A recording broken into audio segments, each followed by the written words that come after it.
Coming up on This Week in Space, the Vulcan rocket rides again. Should we send a Juno spacecraft to an interstellar visitor? And will we ever orbit Pluto? We'll find out on This Week in Space. Podcasts you love. From people you trust. This is Twit. This is This Week in Space, episode number 173, recorded on August 15th, 2025, The Return of the Malik. Hello and welcome to This Week in Space, The Return of the Malik edition. I'm Rod Pyle, editor-in-chief at Astro Magazine. I'm here with that returning master of all he surveys, Tariq J. Malik. Hello, Rod. Woo, I'm back. Did you miss me? Back. I missed you. So. You know, when I put it as Return of the Malik, it sounds like an episode of Radar Men from the Moon. Do you even know what that is? I infer that it is a pulpy sci-fi yeah, it was a 1950s series that had Buck Rogers spaceships and about 2 shots for the entire 12 episodes, I think it was, with sparks sputtering out the back. And then the rest of it was just guys in fedoras running around with snub-nosed 38s. Even as a kid, it was boring. Oh, wow. And wow. It was hard to do. Only 3 years out of the studio when I was born, so that tells you how old I am. All right, before we start, please don't forget to do us a solid. Make sure to like, subscribe, and the other podcast things to let the world know that you love us, so they'll listen to this show, because we want to be like a contagion. We want to be like the new measles. We want to be something that everybody just gets and has to have. John's giving me a dirty look. But hey, you know, that's what we want. So there you go. And now, ladies and gentlemen, another space joke, a reprise from last week by Scott Ulrich, who was a little bent that we didn't give him a rim shot for his joke. So here we go. Here's his response. Scott. Hey, Tariq. Yes, Rod. Tariq, why did I say that? In the future, humans mine asteroids in a cluster of small space stations all powered by nuclear fuel. One day, the nuclear fuel on Station K is depleted, and the nuclear rod has to be replaced for a new one. Not knowing what to do with the depleted rod, the engineer heads for the common refuse area and asks the clerk what to do. His response? Put it over there. See the big fat rod pile?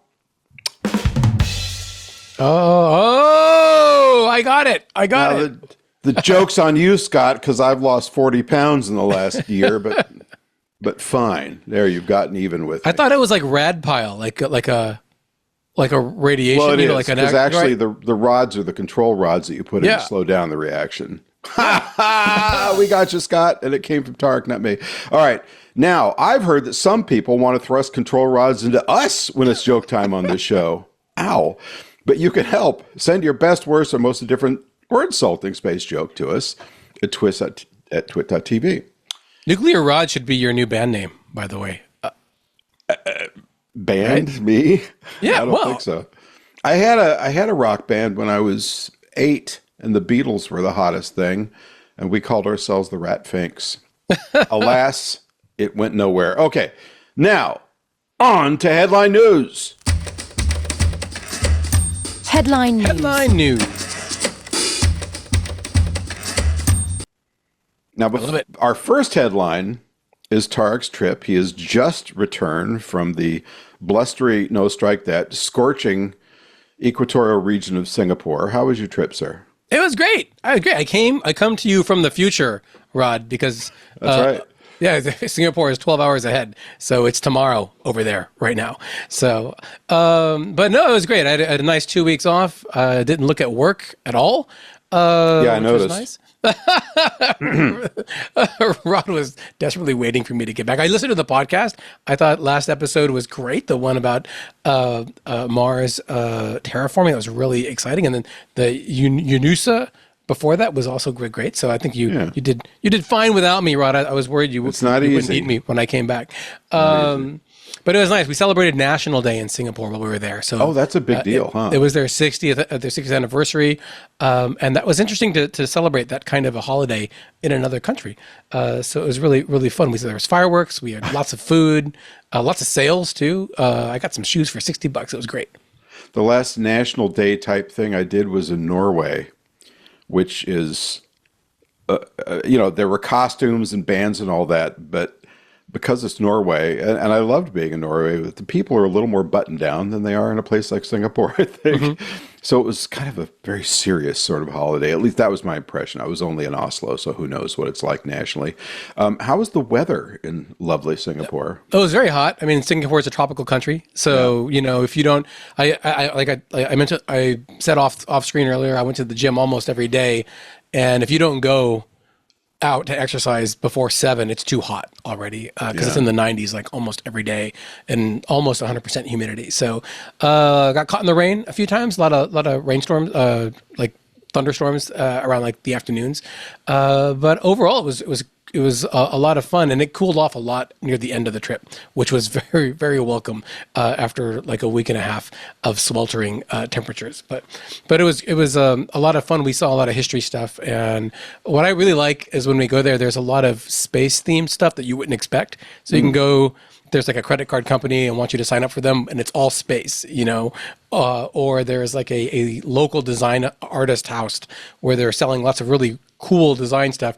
And then there's the moon juice kombucha machine right there. So that's always like a lot of fun, is to see like where space falls in to different cultures, and it comes up in some of the more surprising bits. So They still have a Tiger Balm Gardens there?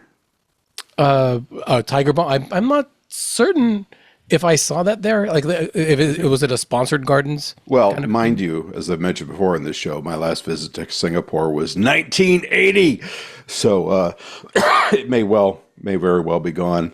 There was one there, and I think one in Penang in Malaysia. We went to the Battle Bunker on this trip, which was a World War II British command center built into one of the larger mountains in the bay, and that was where they used for about 3 hours before they were overrun. Or surrendered. It was 3 days, but yeah, I take the point. But it was very, very informative about what the fall of Singapore was like. So that was a bad time. I'm still waiting for the spaceport to come out of there. I wrote a story the first trip I ever went back in 2004 about how Space Adventures was going to launch space tourist flights out of Changi Airport.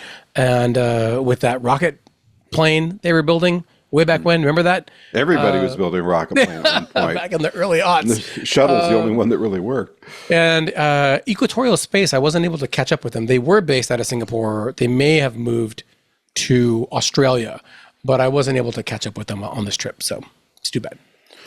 All right. Well, on a sad note, we have lost Jim Lovell, famed for Apollo 13, for his steady leadership, bringing it back from the moon, damaged and crippled, and for his long duration flight on Gemini 7 with Frank Borman, where they sat in that little teeny tiny capsule for 2 weeks without being able to stretch their legs. And for a lot of other things, and for just being a really, really pleasant fellow. I had the pleasure of spending an evening with him, probably a decade ago, close to it, at a conference. And, he's one of those people where you start, once you get the nerve, I'm always a little tongue-tied around those guys, but once you get the nerve up to ask about, some part of their mission, then talk about a little bit, but then he'd say, tell me about you. That moment for me is like, why the hell would you want to know about me? I didn't do anything. But, a really nice guy, and just a big loss to the space community.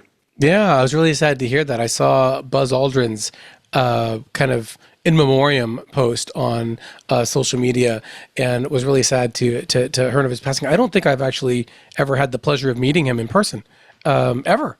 And so I did read Lost Moon in high school on a trip to Yosemite, which was absolutely riveting at that time. And of course, it was before Apollo 13 came out. And I know a lot of like my generation, maybe, of space reporters who cite that book and then the movie as something that really got them into wanting to write about this stuff going forward. So here we go. I've been waiting for my my rundown to update, and it just fine. It's been reconnecting for the last 10 minutes. Okay, yeah, what Buzz wrote was on Facebook: grieving the loss of one of my best friends, Jim Lovell. His extraordinary legacy is cemented by many space missions: Gemini 7, Gemini 12, Apollo 8, and Apollo 13. Our mutual respect had no limits. The Gemini 7 mission we flew to, Gemini 12 mission we flew together paved the way for the Apollo missions. So that from Buzz, and I think that was pretty touching. Yeah. Now, on to something a little more hopeful. Vulcan rides high, finally. Yeah. We've had our third launch for United Launch Alliance's Vulcan rocket, the replacement for the Atlas V. This was their most powerful version yet, which, being third out, we'd expect. Had a Centaur upper stage, 4 solid rocket boosters, carrying the first new naval positioning satellite for the U.S. military in 48 years. And also, with a wink and a nudge, it's carrying experimental hardware that's hardened against advanced spoofing and jamming techniques from the bad guys, quote unquote. So basically, they're testing some methods to try and make these things more robust in the event of attack, of jamming, or what have you from our adversaries. Yeah, that means they're certified now, fully 100% for National Reconnaissance Mission for military satellite flights. I mean, that's great, especially after they had that first test flight. What was that? Was that like last year now, right? Yeah. And then the second flight that had the big sputtering anomaly from the SRBs on the side, and still managed to right itself and get to orbit with its dummy payload at that point in time. I mean, that was like the practice for the Sierra Nevada Dream Chaser, the Dream Chaser launch. And so I got a model of it right here. Right there. Of course you do. behind my desk. Of the Vulcan. Yeah. And I'll bet that was given to you, right? It was. Because you get all the cool stuff, and I get ULA sent it to me before the first launch, and I think it might have been during COVID is when they sent it. And the Vulcan, this one that launched, I think had 4 boosters, right? Strap 4 on, solids, and it can have up to 6, and so it can have up to 6 boosters. And when I opened the box, because I think they had repackaged it, the DHL or whoever delivered it, they were all like in pieces. They had all broken off the model. And you only offered to send me like a new one, and I'm like, that's fine. I just got some super glue. Next time, say yes. Send it courtesy of Rod Pyle at 519 South. Yeah, okay. So even my version had its hiccups going forward. But, that's the segue you were looking for. There you go. So this did allow Space Force, I think actually after the second flight, they ordered up to 24 new missions for Vulcan, which is good because it needs to start flying more often. So this finally gives it its place as the second U.S. launch provider, which is good because we want dissimilar systems in case one goes down. You've got a backup. SpaceX is the other. Yeah, SpaceX is the other with the Falcon 9. I don't know if Vulcan can ever match that cadence. Can SpaceX, within probably 2 weeks, will be up to 100 flights just this year? I think they've already passed that. Big, have they? I thought they were at 98. So, I know they were at 100 with the Starship launches, but anyway, they're right in that ballpark. And ULA is still working on how they're going to recover those engines that will pop out of the bottom of the Vulcan and parachute back to Earth and be grabbed by a helicopter or something. So they got a lot of work to do, but that will save them about 65% of the cost of a new booster. So that's good. Yeah. And they're looking Kudos to Vulcan. By the way, you said this one had a Vulcan a Centaur upper stage. It's called the Vulcan Centaur rocket. I think it's always going to have a Centaur upper stage, right? Because I think so. Because it's called the Vulcan Centaur. You must be right because you own space.com. All right, let's go to a quick break so I can bury my embarrassment. We'll be right back. Stand by. So from Vulcans to aliens. Aliens! Other aliens. Aliens from Jupiter. I call this one beyond Jupiter. Juno Alien Hunter. So our good friend and frequent source of entertainment on this show, Avi Loeb. And Avi, I don't mean to say that you're not serious. It's just you do bring robust conversations to us and others. Avi has proposed for 3I Atlas. That's the new one.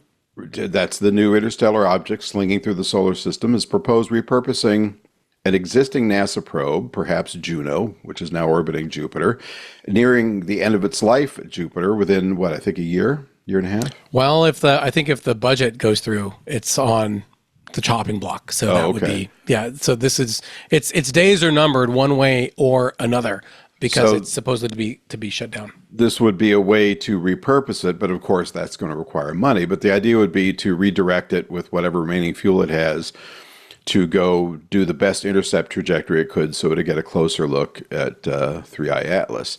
Now, you got to have a certain amount of gas to match trajectories. I don't know if it can do that. I'm not sure anybody's worked that out yet, but it would be a whole new life for Juno Cam. Yeah. But I wonder how much of the slim remaining, assuming that the bill goes through or the budget goes through as the White House intends, of these slim funds left for planetary science, how much would that eat up? Well, it's really an interesting thought experiment about what spacecraft do we have stationed throughout the solar system that we could target towards this.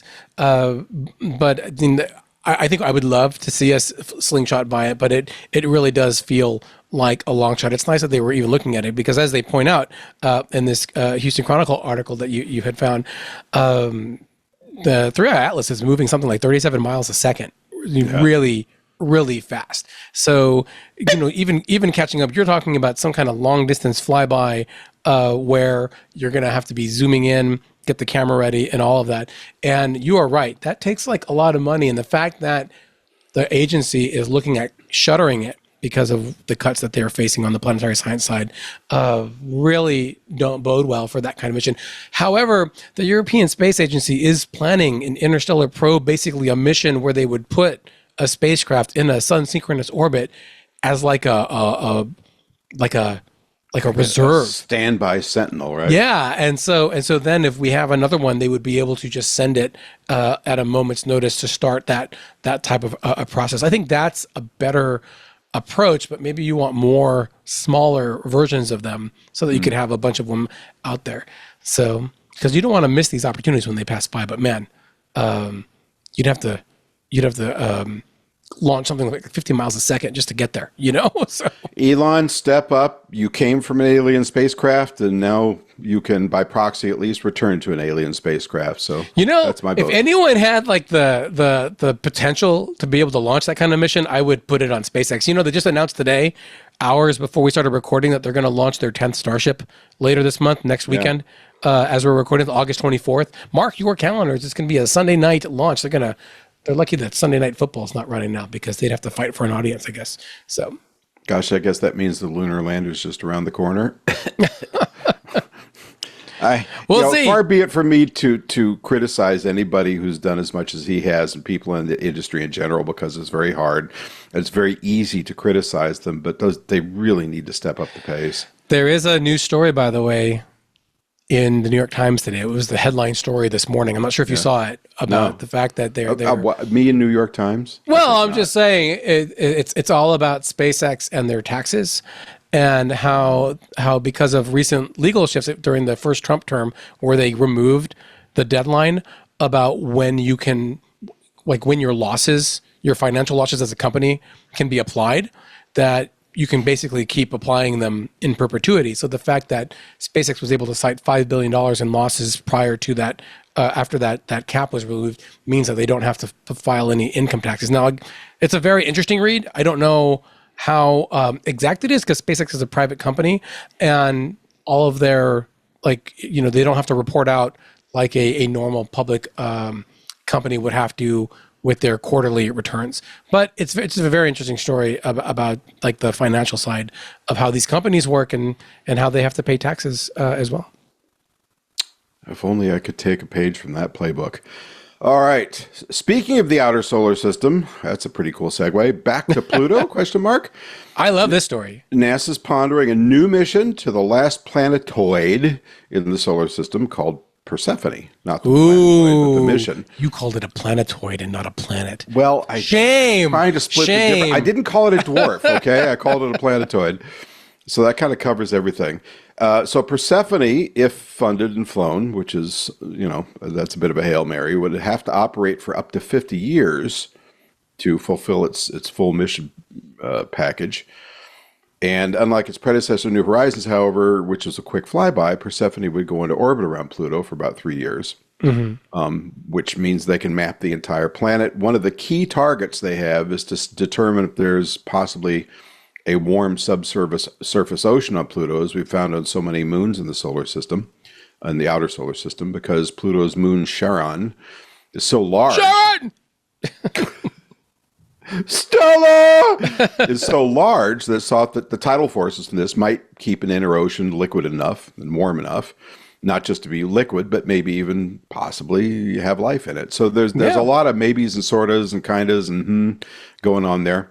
One of the things they have observed, well, two things they observed. One, there's a bit of a planetary bulge, which tells us, I guess, that there could be an ocean down there. And also that the cratering is so light, there's been a lot of surface restructuring over the billions of years it's been out there. So that could have been from cryogenic volcanoes, cryovolcanoes shooting liquid up through the crust. Also, it'll be looking for hotspots and possible changes to the surface morphology since New Horizons went by in 2015. This flight would take 27 years just to reach Pluto. Wow. Which would be the longest planned time for a single mission. The Voyager's, of course, gone longer. And require, so that's a challenge because keeping funding for anything for a decade is hard enough. Yeah. And the last capper would require 5 RTGs to power it, and we don't got that much plutonium. So we gotta make more, right? Don't we? Didn't we just have someone on telling us how we need to make more, right? How we restarted it?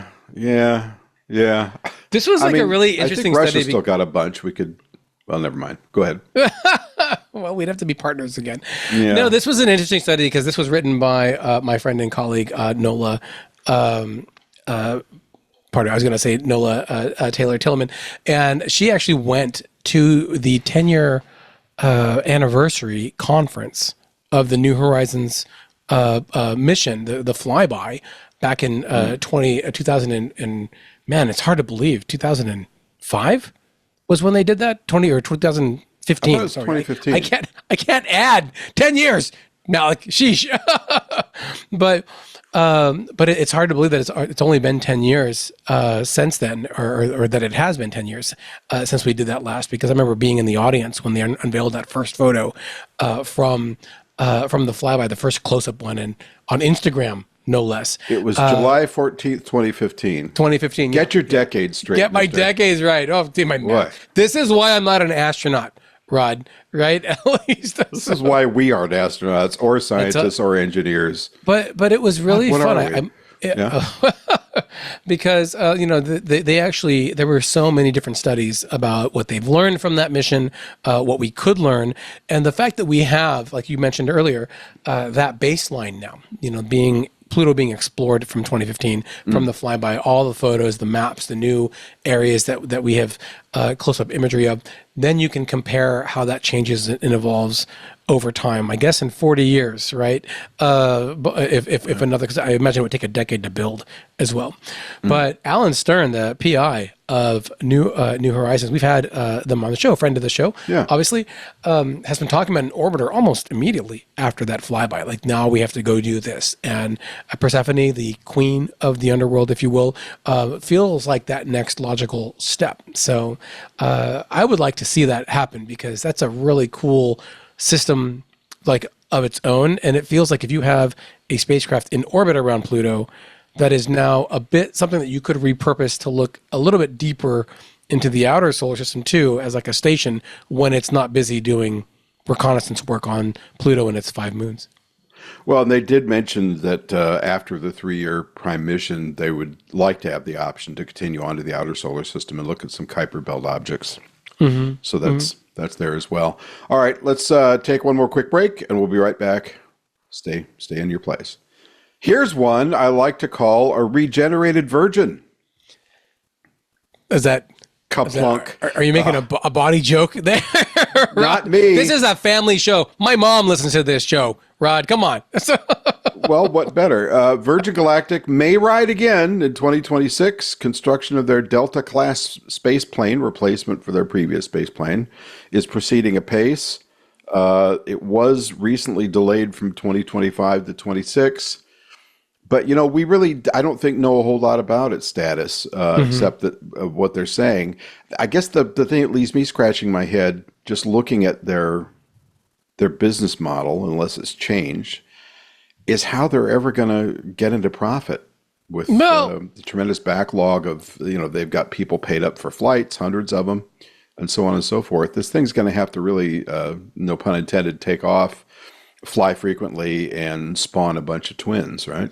Well, I know that they're building at least a couple of the ships, and they're looking at again, like you mentioned, like fall of next year, fall of 2026 for those first flights. And the whole point of this new class of spaceship, they're called the Delta classes. I like to think that they took a page from Star Trek Voyager, which named their new shuttlecraft the Delta Clipper. But the reason that they're doing this is because they want to be able to fly more often with the vehicles that they have, and I guess they've kind of reached their limit with the first version of Spaceship Two. So they've redesigned it or worked to rejigger it so that it is a bit more amenable to flying over and over and over again. And it carries more passengers. And I does it? Will it It's actually? bigger, yeah. Yeah. So Because they have to. You know, you can't run down that backlog. What is it? 6 people plus the pilots, I think. Yeah. But I don't think that they were actually flying like all that many on the flights. They flew like one or two full flights, and then they were seeding over some space to racks for gear and experiments and that kind of thing. And excuse me for jumping in here, but you know, so that was the replacement for the original one that Burt Rutan built. Now we're replacing that. I mean, I've heard / seen nothing, but do we assume that they were starting to see bits of structural failure or cracking or something in the composites? Well, I mean, I think that they were just realizing that maybe they didn't have the turnover like the space shuttle, right? It's supposed to fly once every 2 weeks. It's supposed to fly 54 times a year. Yeah, right. And which is like every 5 days. And it turned out that they needed a substantial time during redevelopment. What's it called? Not refurbishment. You know, for each flight. It may be that they needed like a lot more time to just go back and get everything refreshed, do the planning for the flights too, work with the FAA for those flights, etc., to make sure that they didn't have any issues on that one. Now, this all came out from their August 6th conference call where they do their financial results. So because they were a public company, they do have to have those discussions. And they said that a lot of the Delta ship systems and structures, like their wing assembly, like they're going to be complete by the end of this year. So it seems like they're really making progress, but they're not flying. They're putting all of their effort into this new system to get it up as soon as possible, rather than still be flying the old ones and getting the revenue in from there. One of the interesting things that came out during an earlier update, and I'm not sure if we talked about this much on the show, but they're talking about changing their pricing structure for spaceship flights. That in January they're hoping to reopen the reservation process so that people can start making reservations again, but that they'll do it in like flight batches so that they can tailor either the pricing to the people that are interested in flying, which might say, Rod, if you're a multi-mega trillionaire, then it'll cost you $1 trillion. Whereas if, I'm Joe Schmo on the street, but I raised a few $100,000 in capital, it'll cost, $150,000. I don't know exactly how it sounded very vague when they had that call, but they're thinking about that while also finishing the ship. And we should be seeing some of those changes roll out as well. Having any kind of insight into pricing on the Virgin Galactic side is interesting because we don't have that on the Blue Origin side at all as to how much people pay. So, all right, helmets on Mars, because we love us some helmets on Mars. So, a kind of weird hat-like rock formation has been spotted in images taken by the Perseverance rover. It has a pointed peak and nodular texture, not unlike medieval armor or maybe the wishing hat from Harry Potter. The lumps appear to be water close. Okay, we got to stop. What? There is not a wishing hat in Harry Potter. It is the sorting hat. It is you put the hat on and it sorts you into your house at Hogwarts. Okay. Right? And it didn't look like this anyway, but it's all I can this remember. rock a hat is extremely generous. So, yeah, but it is weird. It's weird looking for sure. They think, geologists think that the lumps or water cause spherules like we saw on the Mars exploration rover missions, where we saw these little concretions that were the blueberries. Magnetite. Magnetite? Yeah. I thought they were hematite. Hematite, thank you, which is formed in the presence of water. So this looks like, the artifact from some standing body of water, but it is weird. Now, we've seen a lot of weird rocks on Mars, and they have been interpreted as everything from heavy artillery to, I kid you not, Bigfoot, doors, lizards, spiders, lizards, bunnies, anything. Oh, the bunny was like a piece of parachute material. That was a piece of insulation. Yeah. But nonetheless, people see this stuff, and of course, it's a natural human trait to interpret them as something familiar. And as I've gone on about way too long in the past, when I was up on Devon Island at Pascal Lee's base up there, where there are no human artifacts except for the tents we were living in, your brain starts getting hungry for seeing things that are familiar. But the people seeing this aren't on Mars. They're on Earth, sitting in their living rooms, their Paris basements or wherever, and they're saying, look, something NASA's keeping a secret. What's going on? I want truth and clarity. So, it's not a hat. It's a really weird looking rock, but, I guess it'll hopefully get a little closer and find more. There's our graphic up there that shows its very vague resemblance to a medieval battle helmet. I don't know. I'm trying to figure out what it actually does remind me of. It's like somebody took a bunch of tissue paper, soaked it in oatmeal, and stuck their fist in it or something. It reminds me of a Horta. Remember the Hortas from Star Trek? No, it's like eye. Yeah. Pain! Sorry, I'm giving away my age here. Yeah. I had a screensaver that had a Horta that would eat holes into your screen. It was a Star Trek. That was almost as good as the Barney blaster screensaver I had, where you had a shotgun and you could shoot Barney over and over. I still have that Star Trek screensaver. I paid $7 for it, and it was on floppy disk. So that's how old it was. So. John Ashley has a very strange look on his face.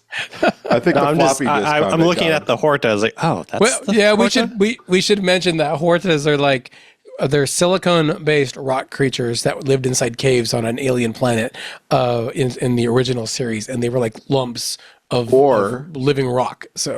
Or it was a stunt man under a carpet covered with latex, which is what it actually was, crawling back and forth. And apparently William Shatner, who was a practical joker back in the day, especially in the 60s, when Spock had to do his pain scene where he touches the Horta and channels his pain, there it is, looking like a bucket of snot on the... This looks exactly like this rock, man, I tell you. Life on Mars. Sure thing. Confirmed. So anyway, as I was saying, so Shatner was up in the rafters. They had cleared the stage. This is the way the story goes anyway, because Nimoy, didn't want a bunch of chuckling while he was doing it. And just as he was about to do the line, Shatner up in the rafters goes, pain, pain, as only William Shatner can. And apparently Nimoy was not thrilled by that. Or he was either up in the rafters or riding his bicycle. He loved to ride bicycles on stage, riding his bicycle. Anyway, not really a story worth spending a lot of time on, but I think, the moment we're waiting for, and this was told to me by none other than the chief scientist on the Curiosity mission, John Grotzinger. He said, look, it's fun to look at this stuff. It's fun to come to conclusions. We welcome any publicity we can get, but we're all waiting for that dinosaur femur moment. Yeah. Because what happens to space budgets if you discover a big fossilized bone up on Mars? Now, in the current administration, I don't know what would happen. We'd probably, have to figure out how to name it after somebody. But in general terms, suddenly you get a bunch of money and maybe even astronauts up there. So, yeah, let's find more. Well, can I, what if instead of a dinosaur bone, right, a Mars-asaur or whatever, they found a tuft of grass. Just growing. Maybe it's red grass or whatever because of the iron. How about a rose, a red rose? They found with the little prince on his little asteroid. What did you put in your coffee this morning? If they found that, would it have the same effect? I mean, for us it would, right? It's life on another planet. Yeah. We'd all be freaking out. But would there be a race to go get that grass? Would people really freak out? Back on April Fool's Day in, I think, 1993, America Online, which was at that time the premier online service, posted a story saying, life found in atmosphere of Jupiter. And I was over the moon. I was elated. I was 23 skidoo. I was like, oh my God, it finally happened. They finally did it. And I thought, wait a minute, it's April 1st. Oh. And sure enough, the next day they said April Fool's joke. And I wrote one of my very rare angry letters to Steve Case saying that was not cool. But, there was very little public reaction. And at that point, they were like a major news source for people. Yeah. So, by the way, RIP America Online dial-up connection. They shut the doors on it this month. That's the end of it. No, yeah. And actually, a lot of us kind of went snicker, but I guess there was still a number of rural people, a bunch of rural people still using it because they don't have access to DSL. 0.1% of internet users relied on that service. So hopefully they'll be able to find some other way to get access to get whatever information they need. And Pac-Bell took away my landline, oh no! Which I didn't really want, but a couple of radio stations I work with used to insist on you having a landline, primarily Coast to Coast AM. There's a show. And, I called Pac-Bell and I said, look, I could see the wires going from my house to the pole. They said, yep, too bad, not doing it. Okay, to the moon, Alice. To the moon? Maybe, to the moon? The Orion capsule for Artemis 2 has completed initial fueling and is now being outfitted with its launch abort system. So now it's not only full of dangerous chemicals, but soon will be packed with explosives, rocket explosives. That sounds really dangerous when you put it like that. Not a flight termination system, but I mean like things that go bang up in the rocket if the nozzle clogs. So the capsule will soon be a fully loaded hot potato, primed to launch sometime no earlier, as they like to say, than February 2026. And no later, John? I think maybe it's time for a break first. Oh. Okay, let's break right in. Stand by for the rest of this amazing story. Go nowhere. As I was saying, so the capsule is getting ready to go and will fly no earlier than February 2026, and they say no later than April, but we'll see. Yeah. That's and remembering the first Apollo program, these delays were constant. So this isn't a big surprise, especially with the much lower funding this has. So my question is, do we think China will attempt a crewed flyby in the same time frame, very quietly prepared, to beat this mission? Given that they've said for many months their craft are ready to go, recently hot-fired their lunar module, they've already tested their crew module. In any case, this will be the first crewed mission to fly beyond Earth orbit since Apollo 17 in 1972. The next step forward is a move to the Vehicle Assembly Building, or VAB. It will join the now being prepared SLS. Go, Tariq. Well, no, I mean, it is interesting now, as we are recording. In fact, today, China conducted a static fire. It's their first one of the 7-engine Long March 10 rocket that will launch astronauts to the moon. So, I mean, I think it's an open question. Now, whether or not they're fully ready for that kind of a crewed trip, I don't know. But now, NASA's given themselves a good 2 months of wiggle room for Artemis 2. Now, remember, Artemis 2 was supposed to launch at the end of last year, and then in September of this year, and now it's February, April of next year. So, hopefully, that's a really reliable target. And it does seem like the pieces are coming together for that. So, hopefully we'll be all set. And actually, as we're recording this, we're about 6 months out from that opening of the window in February. Like if you target mid-February as a good launch target for Artemis 2, we're about a half a year out from that. A lot can happen in that half year. A lot of stuff can come together. Hopefully your rocket, right? For one, will come together. I think it's been mostly ready for a while. Yeah, well, I think the boosters are stacked and everything, so that'll be great. And the solids are ready. Okay, so I have another moon question for you. Yes. We talked about the 100 kilowatt nuclear reactor that was recently announced. By Acting Administrator Sean Duffy. Yes. Right? About we must do it, and and claim that for the moon. I think for the U.S. Well, is what he so said. here's my question. So just a few months after the Chinese announced theirs in May, we go, yeah, well, we're going to do one too. Now, we were already working on one with the Draco project out of DARPA that was 40 kilowatts, and that got scrapped. And I've been querying people, is that technology moving forward to speed up the 100 kilowatt reactor? Nobody seems to know. So my question is, I mean, we know that we're probably going to need nukes to do things, especially down on the south end of the moon, but anywhere on the moon, because you've got 2 weeknights and batteries only go so far, right? So you need nuclear power, and at this point that would come from a fission reactor because RTGs don't make enough energy. Mm-hmm. That's fine. I'm also wondering if one of the two following things is a possibility. One, might this be an attempt to lay the groundwork for what happens if/when the Chinese actually beat us returning people to the moon, or in their case, reaching the moon with a human crew? And then we could say, well, we're really planning for the long term, and that's why we have a nuclear reactor. So it's good for you. You got there. We've already been there. We're going back for the long stay. A, and or B, does putting a nuclear reactor, fission reactor in the right part of the moon, let's say Shackleton Crater, if you get there first, do you get to declare the first big exclusion zone, since the Outer Space Treaty prevents you from grabbing property? And I was talking to Rick Janae about this the other week, so yeah, he had his thoughts. But, doesn't this give you a chance to say, okay, here's an exclusion zone, a danger zone, whatever you want to call it. Don't come in this radius because it's a only vaguely shielded reactor. I'm just spitballing here. And if it goes boom, it would be very bad for you. That way we are de facto claiming territory. What do you think? Well, I mean, it's a good argument. I mean, I think that the argument on the other side is, look, hey, why are you putting this there if you think it's so dangerous? How are your astronauts going to go and plug into it, right? If it's so dangerous to come within, I think you said like 100 miles, I think, on that when you were talking to Rick about that. I think it was less, but yeah.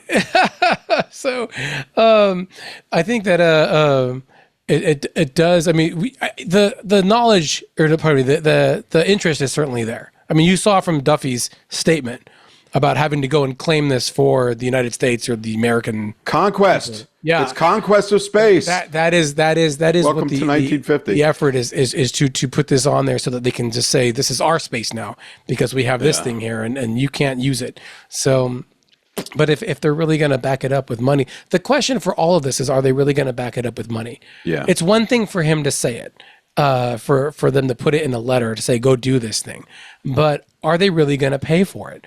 And I have doubts. Because between now and when they can actually get something that they can put on a rocket, that's probably how many funding rounds that Congress has to go through, that the administration has to go through. Resolutions. Exactly. Yeah. So, and is that something that this kind of project can survive? I don't know. All right. So we had, I don't know how much chance you've had to catch up with stuff since you got back, but we had an executive order recently that also talked about space stations. Mm-hmm. We need more commercial space stations. Hurry up. That's right. So that's right. I did see that one. Yeah, it's a bit of a head scratcher because we already have the not CLD. What's the program for space stations? Commercial, like destinations, right? Orbital something like destinations, something like that.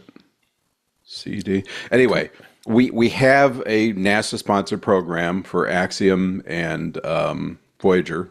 Is there a third? Or it's just well, it was Axiom, Voyager, and then there's the Orbital Reef that Blue Origin was working with folks on, and then you've got Vast in the wings building their own thing. So this new order, as I read it anyway, says, okay, we're going to reassess that and then eventually down select to one or more ideally two providers. So Rick Janae brought up the idea, which I thought was interesting. Is this a way to, no knock on the people doing it, but separate the wheat from the chaff and give money to Vast, since they seem to have run, from what limited data we get, the foot race to actually have their prototype ready and pressure tested and all that. And I thought it was interesting. I mean, it's hard to believe that they would abandon Axiom, since they're so integral to the Artemis landing. And Voyager, just went public and has spent a bunch of money on this. But I don't know. Do you have any additional thoughts on this? I think that it's a lot of talk. This suggested when I saw the headline for this, that was like, I guess they're trying to show that they're serious and like that they're planning for the future. It could be that they're trying to put another by any means necessary moment behind the destination plan, because it's pretty clear that the space station, the International Space Station, at least, has an expiration date. NASA's been talking about deorbiting it by the end of the decade. I think it's still a bit unclear exactly when that's going to be. It's kind of it's a bit of a gooey expiration date because it doesn't have to be then. It doesn't have to be, no. But you also don't want to have a blowout or some other like age generated thing. Thanks, when they're Russia. When they're clearly seeing some warning signs. I think there was that like the leak stuff that was going on the Russian segment in the last month or so. So, this suggests that, like, in the absence of having definitive leadership at the agency, of saying this is who's going to be in charge for good, because Sean Duffy is acting administrator for now, and as after the dropping Jared Isaacman, it hasn't seemed like the current Trump administration is really doesn't seem to be a fire under that. Yeah, exactly. They're not really running at full string to try to figure out who's going to lead the agency permanently for during the administration. That this is a way to say, go do this. Here's something to go and set some rules on, and then they can make it. But to your point, they've had these funding rounds with not little to show for it, but we haven't seen anything get launched. I'm going to say, right? Like, there's been a genesis moment, like with Bigelow Aerospace, where they just went and launched their own module, for testing's sake, and then they went and did it again, right, to really stand out. Right. And then they built an inflatable room that is now a permanent part of the International Space Station. Mm-hmm. Now they backed off from that whole project, and then Robert Bigelow. Exactly. So this could be a way of recrystallizing the effort to say, hey, we are going to just fund whoever's ready now. And if VAST isn't part of it, but they're ready, then we can have this order behind us to say, well, go buy your station or access to your station, whatever the new model is going to be. And it's weird that none of these contenders are expandables. Well, they're all rigid. If it Bigelow works, was making great progress. It clearly worked. Anyway, we have to go to break. Sorry, John. Let's go to a break. I have a quick question for you, Rod, about recent news. So this is very off the cuff. Like, Rod doesn't know I'm going to ask this, but I'm very curious what you think about the recent announcement of some new spaceports beyond the United States that are coming up. Because we had a story at Space about the new Canadian spaceport up in the far north. I was looking at it, yeah. And then I believe that Saxavord in Scotland is making a lot of progress to become. I just edited a story on that. And so that'll be allegedly the first vertical launch for commercial flights. And then you have Portugal apparently licensing their first spaceport.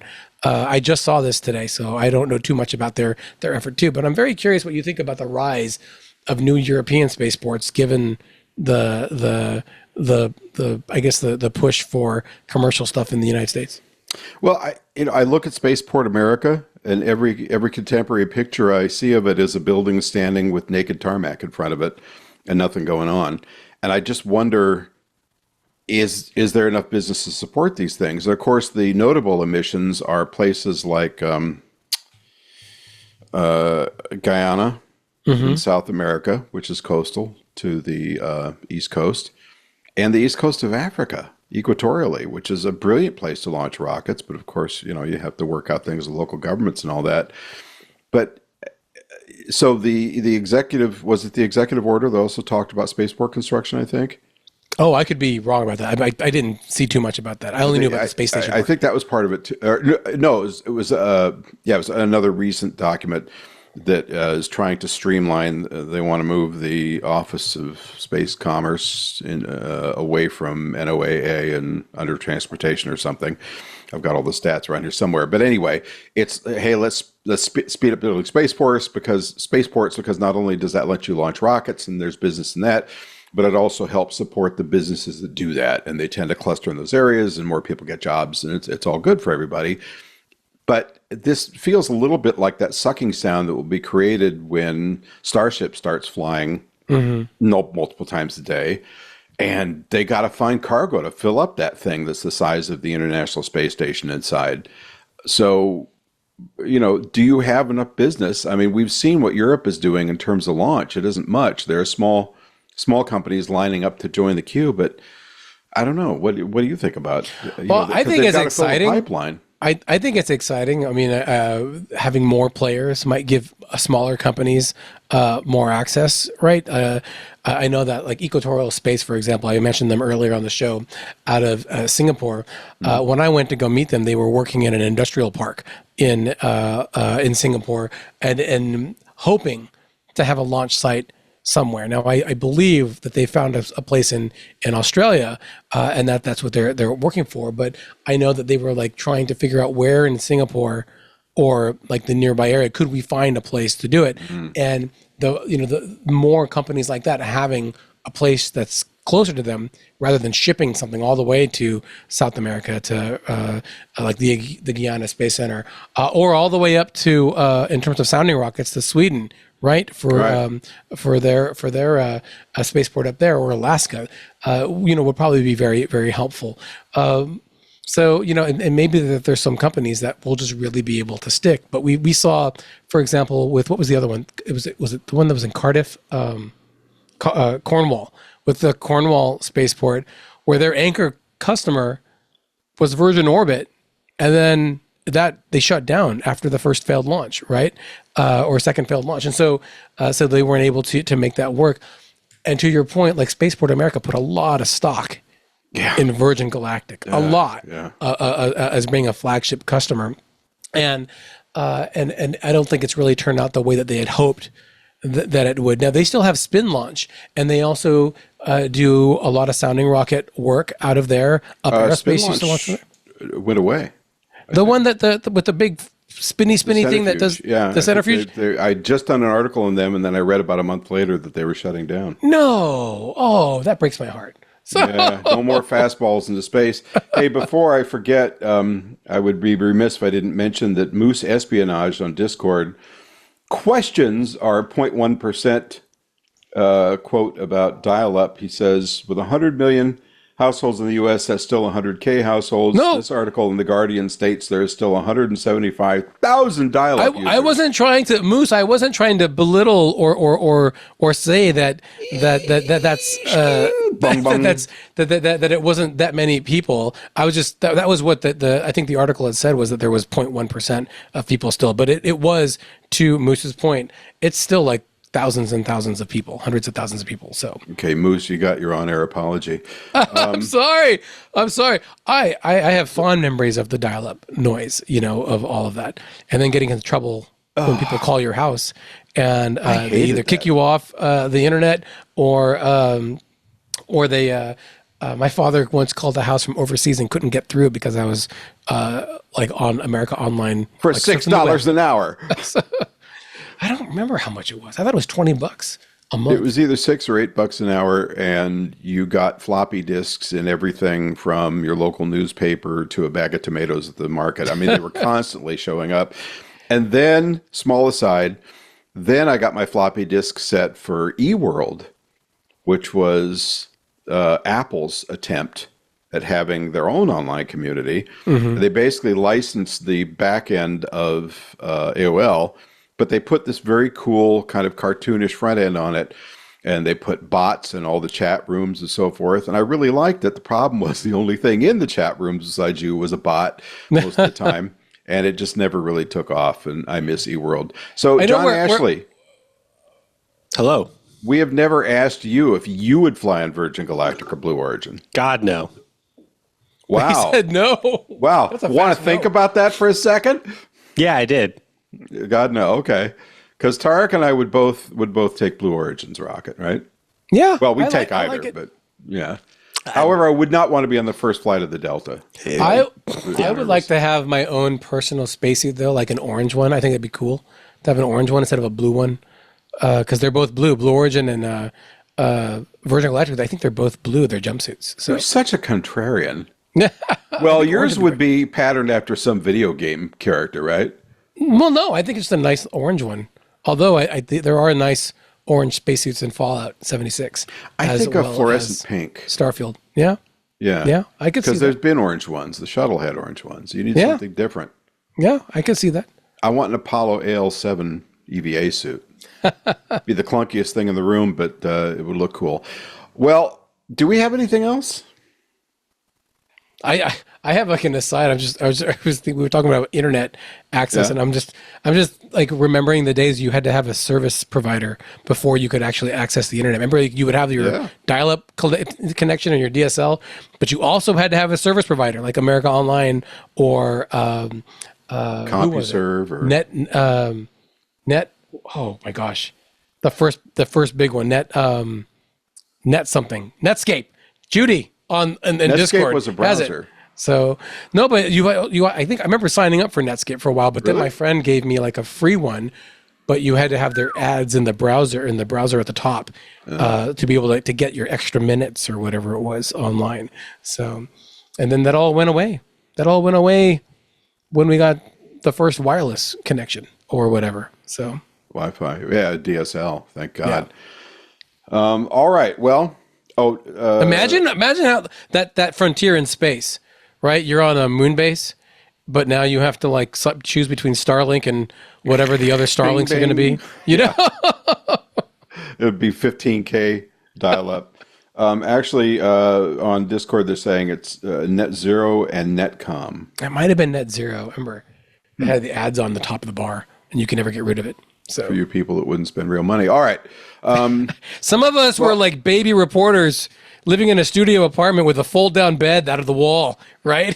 And bars on the window in Long Beach when we were kids. So you're young and starting out. So so that may have something to do with the place you choose to go to school, whether or not you need bars on the window. But that's a different discussion. Actually, I'll be welcoming a student who's coming here from overseas tomorrow to attend USC. Yay! And, Fight on. Escorting her to her new apartment where my girlfriend's daughter is going to help her get established and so forth, and tell her where to walk and where not to walk around USC because that matters. Yeah. Don't walk all the way to Compton like I did. That was a bad idea. So when the streets start having 3-digit numbers, it's time to turn around and go home.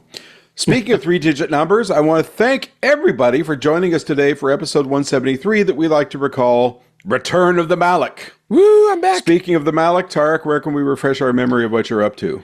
Well, you can find me at space.com where I'm trying to get my feet back in order. As always, on the Twitter on the social media. Feet back in order? Well, yeah, I realized how weird that sounded the minute I said it.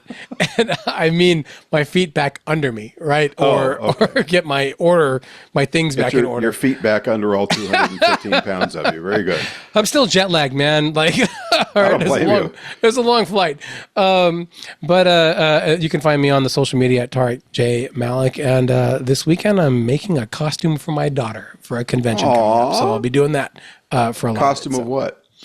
She wants to be a character from some anime cartoon show. So like a steampunk thing with giant pink hair. So I'm making a foam wig that I can spray paint pink so that she will look awesome. But I've never done it before, so everyone wish me luck because I just watched a lot of YouTube to do it. I remember very specifically making costumes for my kid. I made this fantastic Buzz Lightyear costume once with a backpack with lights and sound makers and the little wings folded back with elastic just in case he ran into things and all that. And then about 4 years after that, I made him a beautiful costume. He looked at me and said, voice having recently dropped because I clung to his youth a little too long. Dad, I don't want to wear this. But Judy C wants to know what time is it for you now? Well, Judy, we're based out of New York, so it's Eastern time, so it's like 3 o'clock. What she means is it's by Singapore time. Your internal. Oh, by Singapore time. Oh, yeah.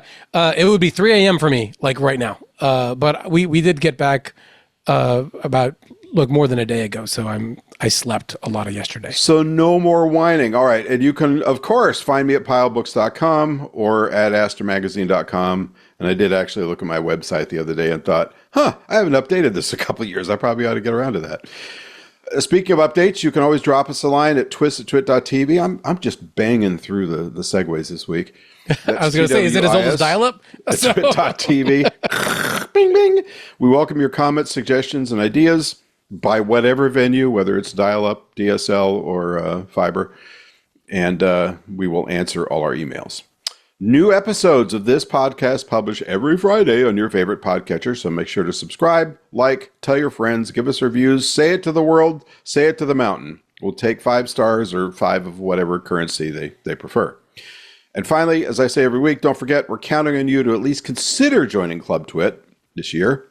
Besides supporting the network in general, it helps keep us on the air, and it helps keep our bosses there happy, and it helps keep the whole operation running. I think last I heard, 25% of the revenue was coming from Club Twit. We can do better. Tariq and I are members. You can be a member too. Sign up. Send us your shekels. And what more? Tariq, I ask you. Actually, I ask both of you. What better entertainment can you get for $10 a month than this show? Yeah. Other than maybe pounding a nail into your foot or something. Well, I don't know about that. I mean, if you like that sort of thing, Rod, maybe get help. But but you make a good deal because you can't even get a movie for $10 a month. Oh my God, no! It's like $30. Okay, John, you were making a bunch of faces. What can you get for $10 a month that's more fun than doing this show? 2 cups of coffee. You and your coffee. So for those who haven't, you can't get 2 cups of coffee for $10. Well, you not good cups of coffee. Yeah, you can. You can. He's probably a McDonald's coffee drinker. Some people swear by that swill. Oh no, Dunkin'. That's the one I don't get. No, I'm not going to dunk on They made a Dunkin'. brand study out of it, and I finally went to a Dunkin' Donuts, and I thought, this just tastes like the regular swill you get at any of these places. Oh, we're going to get hate mail now. Anyway, let's face it, $10 a month isn't much, so drop all those other subscriptions and give us one. All right, thank you, everybody. It's been a real pleasure. Keep those cards and letters coming, and we will see you in just 7 days. Stay spacey. Get tech news at your pace with Twit TV's perfect pair of shows. For quick, focused insights, Tech News Weekly brings you essential interviews with the journalists breaking today's biggest stories. But maybe you need more. That's why I'm here. Dive deep with me on This Week in Tech, your first podcast of the week and the last word in tech. Industry insiders dissect everything from AI to privacy to cybersecurity in tech's most influential and longest-running roundtable discussion.